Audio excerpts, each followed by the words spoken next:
श्री परमेश्वरस्तुति। ऋषय ऊचुः नमो दिग्वासने नित्यं कृतान्ताय त्रिशूलिने विकटाय कराळाय करालवदनाय च अरूपाय सुरूपाय विश्वरूपाय ते नमः। कटङ्कटाय रुद्राय स्वाहाकाराय वै नमः। सर्वप्रणतदेहाय स्वयं च प्रणतात्मने नित्यं नीलशिखण्डाय श्रीकण्ठाय नमो नमः।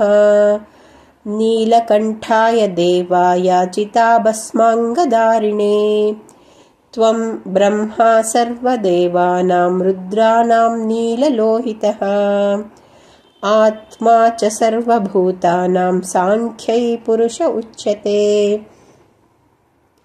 पर्वतानां महामेरुर्नक्षत्राणां च चन्द्रमा ऋषीणां च वसिष्ठस्त्वं देवानां वासवस्तथा ओङ्कारः सर्ववेदानां श्रेष्ठं साम च सामसु आरण्याणां पशूनां च सिंहस्त्वं परमेश्वरः ग्राम्याणां वृषभश्चासि भगवान् लोकपूजितः सर्वथा वर्तमानोऽपि यो यो भावो भविष्यति त्वमेव तत्र पश्यामो ब्रह्मणा कथितं यथा कामः क्रोधश्च लोभश्च विषादो मद एव च एतदिच्छामहे बोद्धुं प्रसीद परमेश्वर।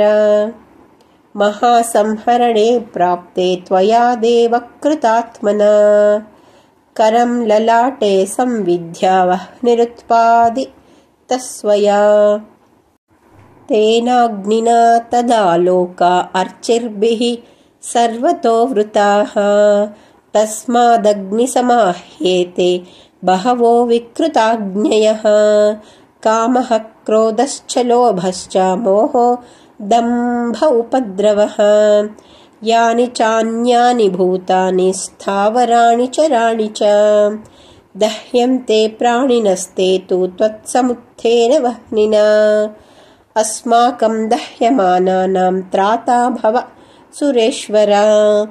त्वं च लोकहितार्थाय भूतानि परिषिञ्चसि महेश्वर महाभाग प्रभो शुभनिरीक्षक आज्ञापय वयं नाथ कर्तारो वचनं तव भूतकोटिसहस्रेषु रूपकोटिशतेषु च अन्तं गन्तुं न शक्तास्म देवदेव नमोऽस्तु ते।